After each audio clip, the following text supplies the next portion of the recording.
نظریے سے کہتے ہیں کہ forgiveness کی اجازت ہے جو کہ لوگ نہیں دیتے. آپ نے حد تک یہ بھی کہا کہ حنیف قریشی نے کہا تھا کہ اگر 100 میں سے 99 مطلب کفر کے نکلیں اور ایک مطلب اسلام کا نکلے تو آپ نے ازیوم کرنا ہے وہ اسلام کا مطلب ہے. حد تک یہاں پر تو کسی کا مطلب نہ بھی ہو تو مطلب بنا کر اس کے خلاف کیمپین چلا دی جاتی ہے. غلط ہے, ایسے نہیں ہونا چاہیے. اور دوسرا, علماء کا کام نہیں وہ ڈیسائیڈ کریں کون سی چیز گستاخی ہے یا کون سی نہیں ہے, یہ جج کا کام ہے. اور جج بھی وہ جو ان بائزڈ ہوں, جو دلائل کی بنیاد کے اوپر فیصلہ کریں. آپ دیکھیں جوڈیشری میں ہر طرح کی چیزیں ڈسکس ہوتی ہیں, تو جج ہر فن مولا تو نہیں ہوتا لیکن جیک آف آل ہوتا ہے, ماسٹر آف نن لیکن جیک آف آل ہوتا ہے, اس اعتبار سے کہ اس کے سامنے اگر کوئی میڈیکل کا کیس آیا وہ دونوں طرف کے دلائل سن کے کمپیٹنسی رکھتا ہے کہ وہ فیصلہ کر سکتا ہے. اس طرح میرا خیال ہے کہ اگر ہم جج کے سامنے کسی کے جملے کے اعتبار سے ڈسکشن کریں تو وہ دلائل کی بنیاد پہ سمجھ لے گا کہ یہ بکس کے پوائنٹ آف ویو سے یہ چیز گستاخی ہے یا نہیں ہے, تو میرا خیال ہے یہ اکثر گستاخی والے کیسز فارغ ہو جائیں گے. بالکل غلط ہیں, یہ تو الفاظ کے اوپر گستاخی کا فتویٰ لگا دیتے ہیں اور یہ الفاظ کے چناؤ کو بے حرمتی بتاتے ہیں. حالانکہ ہم اس طرح کے الفاظ کے چناؤ قرآن و سنت میں بھی دکھائیں گے کہ صحابہ کرام اس طرح کے الفاظ استعمال کر لیا کرتے تھے بات کو سمجھانے کے لیے. بات کو سمجھانے کے لیے بعض اوقات اس طرح کی اگزامپل دینی پڑتی ہے کہ جو عام آدمی اسے گستاخی سمجھ رہا ہوتا ہے کیونکہ اسے سکھایا گیا ہے کہ یہ گستاخی ہے. میں آپ کو بتاؤں, منسٹری آف ریلیجس افیئر سے مجھے ایک میڈم کی کال آئی اور وہ آفیسر تھی اور مجھے کہنے لگی سر میں پی ایچ ڈی کر رہی ہوں اسلامیات میں.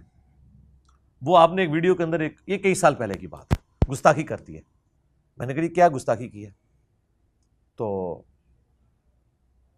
وہ کہنے لگی کہ آپ نے ایک ویڈیو میں بات کی تھی کہ سیدنا علی رضی اللہ تعالیٰ عنہ نے جب حضرت ابو بکر کو بلایا 6 مہینے کے بعد تو انہوں نے ایک جملہ ان سے بولا کہ اللہ تعالیٰ نے جو آپ کو یہ فضیلت دی ہے ہم آپ سے حسد نہیں کرتے, لیکن اہل بیت رسول کے ناطے کیا ہمارا حق نہیں تھا کہ آپ بھی ہمیں بھی اس مشورے میں شامل کرتے؟ یہ حدیث بخاری مسلم ہے.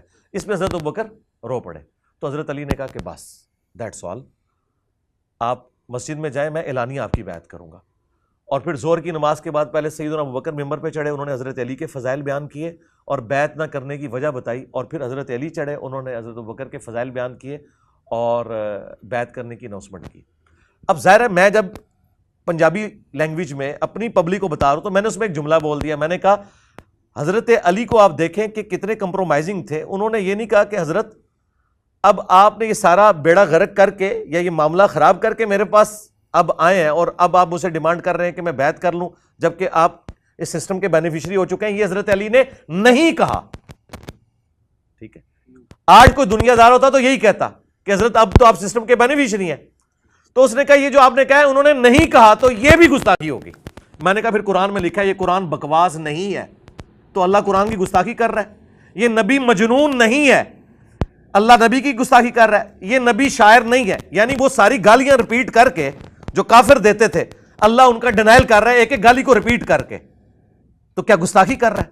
بھائی بات اسی طریقے سے سمجھائی جاتی ہے. ان جاہلوں کا کوئی قرآن و سنت سے لینا دینا نہیں ہے. یعنی یہ لوگ چھوٹی چھوٹی بات کو گستاخی بنا دیتے ہیں جبکہ صحابہ کرام اس طرح کی جب ڈسکشن کرتے تھے. ٹھیک ہے, اب دیکھیں سیدنا علی حضرت عمر کے میت کے اوپر ان کو مخاطب کر کے کہہ رہے ہیں کہ مجھے امید تھی اللہ سے کہ آپ اپنے 2 ساتھیوں سے جا ملیں گے, رسول اللہ اور حضرت ابو بکر. وہ 2 فرینڈز کہہ رہے ہیں ان کو. اب مجھے بتائیں کیا رسول اللہ فرینڈ ہیں حضرت عمر کے؟ وہ تو ان کے پروفٹ ہیں, آقا ہیں. تم اپنے 2 ساتھیوں سے جا کے ملو گے. یعنی حضرت ابو بکر اور نبی الاسلام کو ایک جگہ رکھ رہے ہیں حضرت عمر. اس زمانے میں اگر یہ لوگ ہوتے یہ کہتے اے کہ تو کیتا بھائی تنو چاہیے سی ایک فرینڈ اور ایک آقا سے جا ملو گے.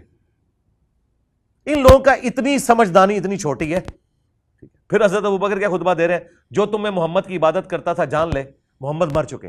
حالانکہ کوئی بھی عبادت نہیں کرتا تھا. فرضی جملہ صحیح بخاری میں کم از کم 4 جگہ یہ الفاظ ہیں, من کان یعبد محمدن فان محمدن قد مات. حضور کی میت پہ یہ کہا جا رہا ہے بجائے یہ کہ کوئی محفل صلاۃ و سلام ہوتی.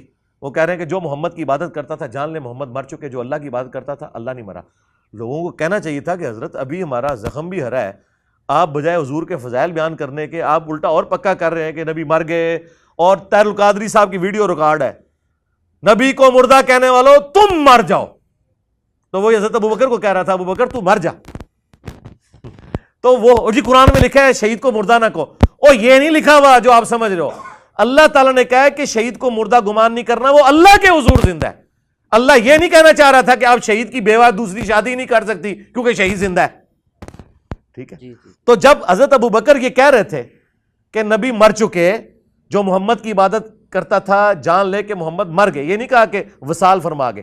تو وہ یہ بتانا چاہ رہے تھے کہ یہ عقیدہ نہیں رکھنا کہ جیزس کرائسٹ کی طرح تم محمد رسول اللہ کو بھی خدا مان لو، کیونکہ خدا کو موت نہیں آتی اور غیر خدا کو موت آ جاتی ہے.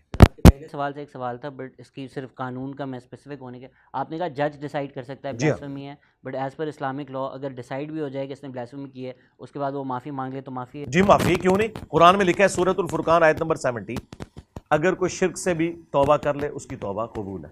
فساد فی الارض کرنے والی کی سزا ہو سکتی ہے. توبہ کا دروازہ تو ہر وقت کھلا ہوا ہے. اور یہ کرتے ہیں. میں آپ کے کیمرے میں یہ بات کروں گا. عمران خان صاحب نے جب ان کی نظر میں گستاخی کر دی نبی الاسلام کی، انہوں نے کہا کہ کافروں نے نبی کو ذلیل کیا، یہ لفظ استعمال کیا تھا نا. کسی مولوی نے کہا کہ عمران خان واجب القتل ہے، سب نے کہا اے عمران خان صاحب توبہ کرو. کیوں بھائی؟ وڈا بندہ کرے تے توبہ کرو، نکاح کرے تے وڈ دیو. ان کا دین ایمان یہ ہے کہ اگر آرمی چیف یا وقت کا پرائم منسٹر جس کے پیچھے آرمی کھڑی ہے وہ گستاخی کرے تو اس کو یہ قتل کا نہیں کہتے، اے جی ایک رجوع ریکارڈ کران جی توبہ کرن. اور اگر عام آدمی کرے تو کہتے ہیں توبہ ہی قبول نہیں ہے. یہ 2 نمبر لوگ ہیں. ہاں یہ بالکل بےایمانی کر رہے ہیں. بڑوں سے یہ ڈرتے ہیں، ان سے توبہ ڈیمانڈ کرتے ہیں، چھوٹوں کو کاٹ دیتے ہیں. سنس اس پوڈ کاسٹ کے بعد میں نے زندہ رہنا ہی نہیں ہے تو میں پورے سوال کھل کے ہی کر جی کریں. تو حنفی لا میں نان مسلم میں تو بلاسفیمی اپلائی نہیں ہوتی، رائٹ؟ تو مسلمانوں میں بھی وہ کہتے ہیں کہ گستاخ رسول کی یہ والی سزا نہیں ہوگی. امام حنیفہ کے نزدیک تو یہ والی سزا نہیں ہے. اور مفتی تقی عثمانی صاحب کی آڈیو لیک ہو گئی تھی نا، تو بعد میں وہ اس کی صفائیاں دیتے پھرے تھے. ہاں جی. اور حنیف قریشی صاحب تو پھر بالکل ہی وہ تو اور طرف، وہ سزا کے منکر نہیں ہے. انہوں نے اس حوالے سے بات کی تھی، ممتاز قادری کے حوالے سے اپنا موقف جو ہے وہ ان کا تھا، میرا کوئی اس معاملے میں لینا دینا نہیں ہے.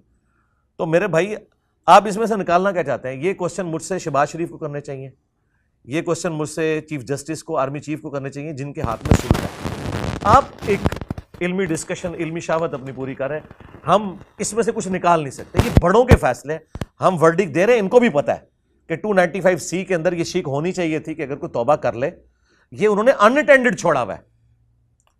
اور ویسے سپریم کورٹ کا میں آپ کو بتاؤں ایک فیصلہ آ چکا ہے کہ اگر کوئی شخص کیٹاگوریکل ڈینائی کر دے اپنی گستاخی کا اور اس نے کہا کہ میرا کہنے کا مطلب یہ نہیں تھا، تو اس کی بات مانی جائے گی. اور یہی ہے اسلام کی فقہ میں بھی. مجھے بتائیں کوئی مسلمان کیسے گستاخی کا سوچ سکتا ہے؟ الفاظ کے چناؤ میں فرق ہو سکتا ہے نا. تو آپ کی نظر میں وہ گستاخی ہے نا، اس کی نظر میں تو نہیں ہے. اگر وہ ریشو پروپورشن کے ساتھ چیزیں لا کے قرآن و سنت سے ثابت کر دے کہ قرآن و سنت میں اس طریقے سے گفتگو ہوئی ہے. آپ دیکھیں قرآن میں اللہ تعالیٰ نے منافقین کے بارے میں نقل کیا، وہ کہتے ہیں کہ جب ہم عزت والے مدینے میں داخل ہوں گے تو وہاں سے ذلیلوں کو نکالیں گے. نبی علیہ السلام صحابہ کرام کو ذلیل کہا عبداللہ ابن ابی نے، اور اللہ نے ان کے الفاظ نقل کیے. پھر اللہ نے کہا کہ عزت اللہ، اس کے رسول اور اہل ایمان کے لیے. لیکن اس کا جو گستاخانہ جملہ ہے وہ کافروں کے ریفرنس سے تو اللہ تعالیٰ نے نقل کیا ہے. تو اب اس طرح کی جو نقل کفر نہ باشد ہوتا ہے.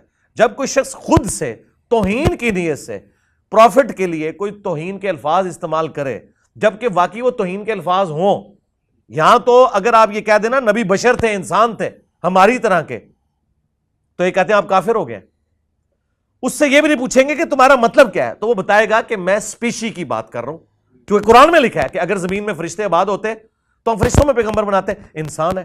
اے نبی ہم نے آپ سے پہلے کوئی ایسا پیغمبر نہیں بھیجا جو کھانا نہ کھاتا ہو، بازاروں میں نہ چلتا ہو، اور نہ ان کے جسم ایسے بنائے تھے کہ وہ ہمیشہ دنیا میں رہتے. اللہ نے کہا سارے پیغمبروں کو موت آئی ہے. اب سپیشی کے طور پر تو پروفٹ ہماری طرح ہوتے ہیں نا، مرتبے کی تو بات ہی نہیں ہو رہی.